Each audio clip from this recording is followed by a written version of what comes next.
یہ آیت ذرا آیت ختم نبوت ہے، اس کو سمجھیے تاکہ آپ کو تین الفاظ کا مطلب سمجھ آئے کہ یہ تین الفاظ اللہ نے اکٹھے ایک دوسرے کے ساتھ کیوں اتارے ہیں۔ پہلا لفظ ہے ما کان محمد ابا احد من رجالکم، یہ سورۃ نمبر 33 سورۃ احزاب کی آیت نمبر 40 ہے۔ اس کا مطلب ہے حضور پاک مردوں میں کسی کے باپ نہیں ہے۔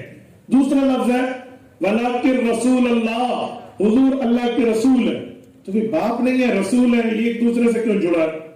تیسرا لفظ ہے وخاتم النبیین، آخری نبی ہے، تو باپ نہیں ہے رسول ہے آخری نبی ہے۔ تین لفظوں کا آپس میں جوڑ کیا ہے؟ کیا بتایا جا رہا ہے؟ کیا سنایا اور سمجھایا جا رہا ہے؟ باپ نہیں ہے تو آگے یہ بتایا جاتا ابھی کیوں نہیں ہے؟ اچھا آگے رسول کا مسئلہ کیوں آ گیا؟ وجہ کیا ہے بھائی؟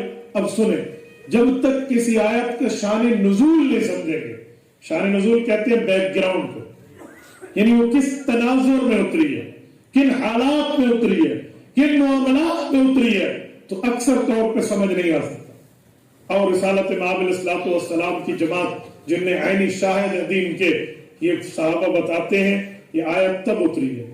مسند البزار میں حضرت ابو ہریرہ کی شرح اٹھانے میں ملتا ہے کہ یہ تب اتری ہے جب حضور پاک کا بیٹا دنیا سے رخصت ہوا تو کفار نے شادمانے بجائے کہ دیکھو اس کی اولاد نہیں ہے، جب مذکر ہی نہیں رہا تو اس کی نسل آگے کیا بڑھے گی، اس کی نسل آگے نہیں جائے گی، کچھ بھی نہیں ہوگا، بس یہ جو بات کر رہا ہے اس کی بات صرف کس حد تک رہے گی۔ رب کریم نے کافر کو بھی جواب دیا ہے، رسول اللہ کے دل کی تسلی بھی فرمائی۔ کیا فرمایا؟ فرمایا ما کان محمد ابا احد من رجالکم، اتنی بات تو ٹھیک ہے کہ حضور پاک علیہ السلام کی اولاد مرد کے عمر کو نہیں پہنچی، لیکن تم کیا سمجھتے ہو دین رک جائے گا؟ دعوت رک جائے گی، شریعت رک جائے گی، ایمان و اسلام و اقان و احسان و مذہب رک جائے گا؟ یوں نہیں ہے، ولیکن رسول اللہ، یہ تو میرا رسول ہے، اگر والد ہو تو اس کی نسلی اولاد 4 5 10 15 20 ہی ہوں گے، کب تک چلے گا؟ کب تک باپ کی بات کو لے کر چلیں گے؟ یہ تو اللہ کا رسول ہے، اور رسول وہ ہے جس کا کلمہ امت پوری پڑھتی ہے۔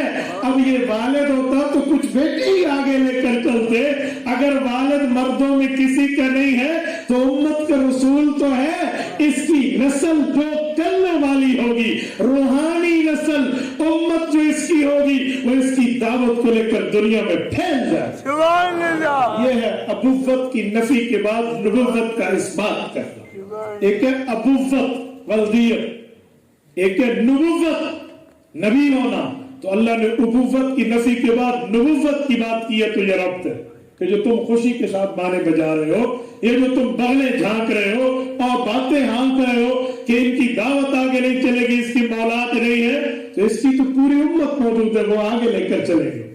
اب ایک سوال اور اٹھتا ہے کہ امت تو پچھلے انبیاء کی بھی تھی، وہ بھی ایک وقت تک تھے، ایک زمانے تک تھے، الی قریہ الی بلد الی قوم، ایک شہر ایک بستی ایک قوم کی طرف، تو کیا پھر دوسرا نبی آ جاتا تو اس نبی کی شریعت کو موقوف کر دیا جاتا، اگلے احکام کو رب چلا دیتے؟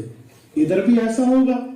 اگر اس کی نبوت ہے ٹھیک ہے تو اس کی تو ایک محدود اوقات ہوں گے، محدود دائرہ ہوگا، ایک وقت آئے گا اس کی نبوت کا دور ختم ہوگا، نیا نبی کا سلسلہ شروع ہو جائے گا۔ فرمایا جی نہیں، ولیکن رسول اللہ، یہ میرا رسول ہے، وخاتم النبیین، اس کے بعد نیا نبی پیدا نہیں ہوگا، قیامت تک امت اس کے مشن کو لے کر چلتی رہے۔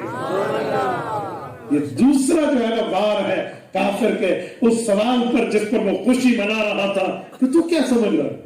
یہ رسالت مآب علیہ الصلوۃ والسلام کی دعوت قیامت تک چلے گی۔